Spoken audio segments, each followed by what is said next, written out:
Okay, the underlying energy is the Two of Wands, y'all. It's about picking the path, picking where you want to go. Underneath that is the Magician, and trusting and knowing that you have everything that you need to make it happen. And I feel like you guys already know. You already know what you need. You already know what you got. You already know that you have everything that you need to make some steps forward, right? To make the move, to do what you want, to do whatever makes you happy. Interesting. So your current state of being is the Knight of Swords. So I don't know if somebody's communicating with you all harsh and extra, but there's a potential of combative conversations, or combative information being distributed. Now, for some of you guys, this could be that you guys are fighting for what you believe in, right? You guys could be very serious and very straight up with people. Like, look, I'm not playing with you. This is what I believe, or this is what I will and will not tolerate. You know, things like that. There could be some things that somebody is going after. There's also could talk about progress being made, very fast progress, right? Some things happening, or trying to get some things to go through. But the thing here is what your guys' hopes and desires are, right? Or what your desired outcome is a little bit more fun, and a little bit more passion, a little more mystery maybe. But you also want to have a bit of maybe more romance, because this energy, the Seven of Cups, can be very romantic. But I also feel like you guys may want to kind of just, alleviate the confusion, alleviate the uncertainty, the clarity, the mystery of everything. Perhaps you guys are kind of tired of that mess. And I feel like for some of you guys, you want to see what's actually happening. You don't want this whole situation to be kind of crazy. As a matter of fact, let me go ahead and pull a clarifier for the Seven of Cups. What is the Seven of Cups for Cancer in their love lives and their desired outcome? What is the Seven of Cups for Cancer? What is the Seven of Cups for Cancer? What is the Seven of Cups for Cancer? What's the Seven of Cups for their desired outcome? Ooh, the Five of... Yeah, I feel like you guys are kind of... It's very interesting. Hang on, I had to pick up a card. I dropped one. But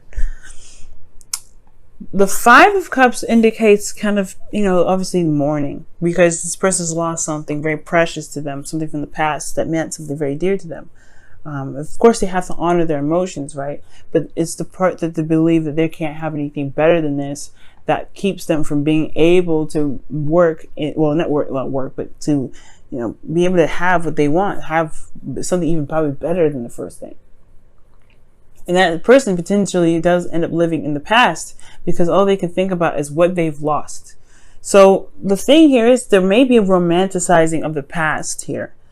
There may be a lot of romanticizing of the past, but I feel like at the same time there could be this desire that there's obviously the Two of Cups here. There's still a relationship to work with. There's something that's still there to work with there, and I feel like it's picking those cups, picking an option that's available that really resonates with you. I feel like there may be like this desire to kind of go and and make whatever you've got left work for the best, and be very fun and romantic and passionate. And you want to have a little bit more of dreams, of a dreamy relationship, and it's not completely gone. You don't want it to believe it's completely gone, and I don't think it is.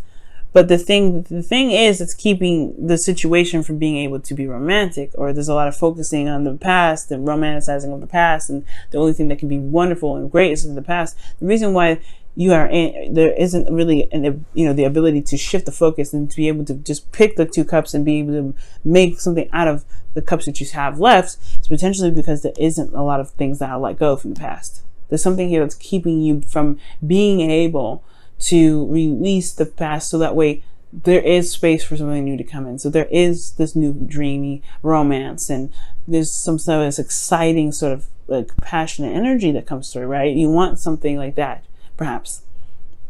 But there isn't space for it because the past is still sitting there. The past is still very much in that space for a new love to come in.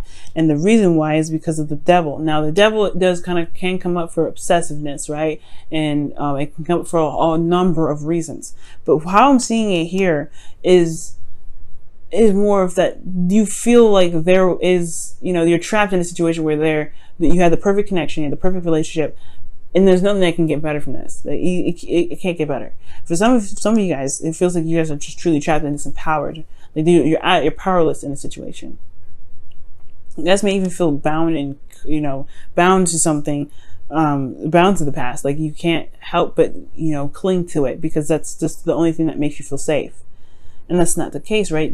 These old habits are potentially what's keeping the past very much dormant in your current life. And that's not going to be able to truly manifest you something new if there's space that's being taken up. It's like trying to buy a new bed when there's a room. Well, trying to buy a new bed for a room that already has a bed in it. You gotta have to remove that bed in order to put the new one in it, right? Or you can't stack the beds up on top of each other. That's gonna, how is someone gonna get on the bed safely without them hurting themselves? So that's the same sort of situation. That's what I see with the devil. Is the old behaviors and old things and old ways of being, right, have a lot to do with the things that has a lot to do with the resistance of this change, of this releasing, of this death of a situation. And with death, there is rebirth. It's never just death, okay?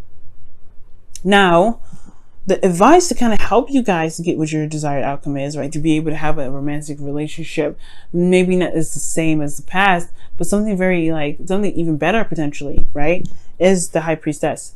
One that has to trust themselves to be able to get what they want, right? But they also have to be very in tune to what they feel. Now, as I was pulling up before, it's like somebody may be, some secrets may come to light, some things may come up from the surface that was hidden. I feel like there has to be openness. Now that would, the high priestess came up before, I feel like honestly what it was trying to tell me, which I was reading that message for someone else, maybe someone else in the reading may needed to hear that, but the high priestess for you guys for this situation is about being open.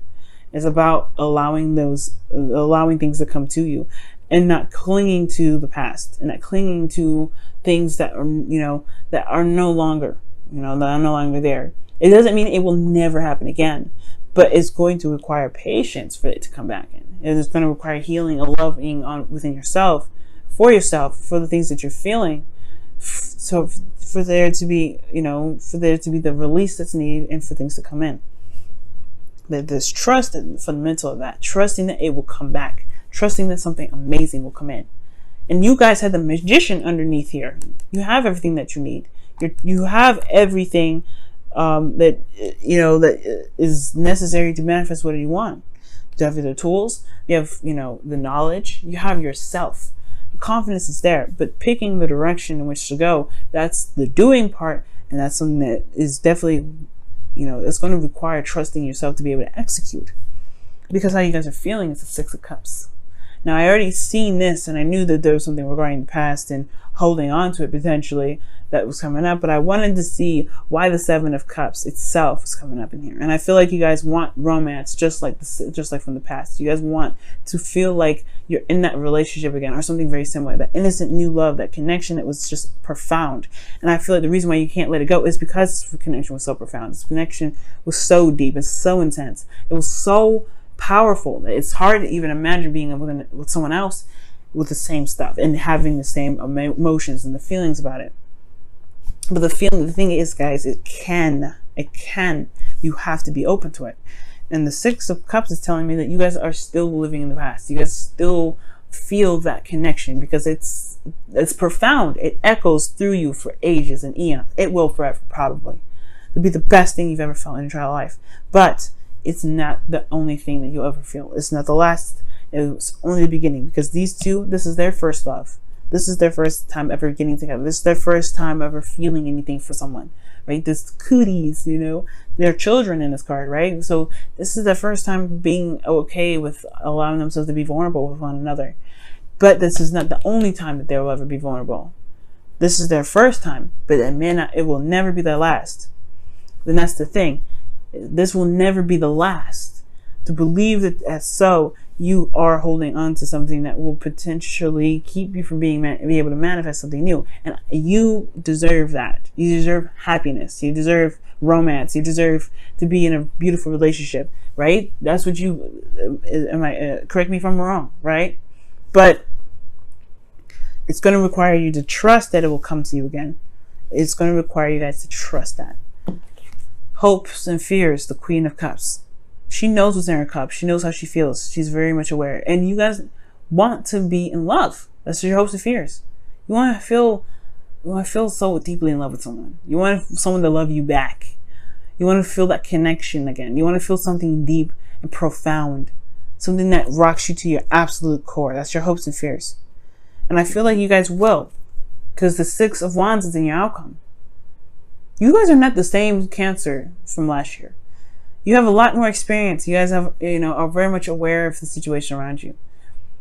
The Six of Wands talks about recognition and victory through your efforts.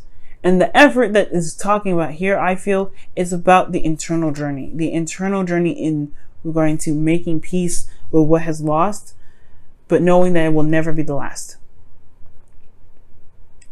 And the thing is, it's like, yes, this connection was so profound and so strong, it's hard to release it. I'm not saying you to release the connection. I'm telling you to release this feeling, this pain that you may have, or this toxic kind of, behavior that you may have conjured up that makes you feel like this is the only time ever you'll ever have this love. Because I'm telling y'all, the Six of Wands is a victory.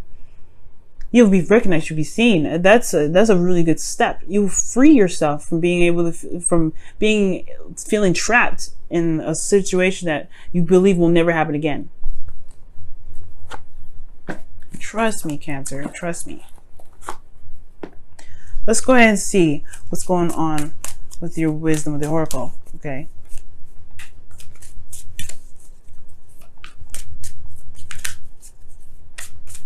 And it hurts.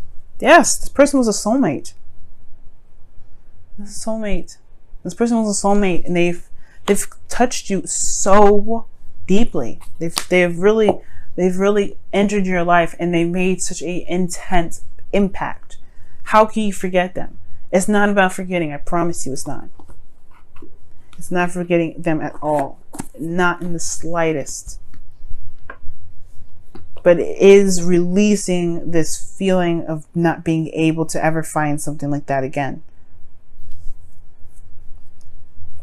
And for some of you guys in a relationship, right? You guys could still be in a relationship right now. And the romance is possibly have faded away. The Hollywood, not Hollywood, but the honeymoon phase has probably dissipated. And for some of you guys, it's not the honeymoon phase at all. It could be that there's just something that this is not the same. Something may have happened, some sort of arguing, some sort of back and forth, and it just kind of, the relationship in a sense took a hit in a big way. But it's not the end. I promise it's not the end. You have to find your way back. You have to find your way back, but you have to trust that you can find your way back. And it all starts from making a decision about what you want to do with the connection. Let's see what the Whispers of Love says for your relationship this week as well. Miracles and blessings. Everything has its gifts, and it's true. We may not see them sometimes, but everything has a reason. Everything is for our highest good. Everything happens to make us the best that we can be. And everything happens for us to prepare us for the better things to come. Because we are not going to ever just experience something amazing one time. Okay.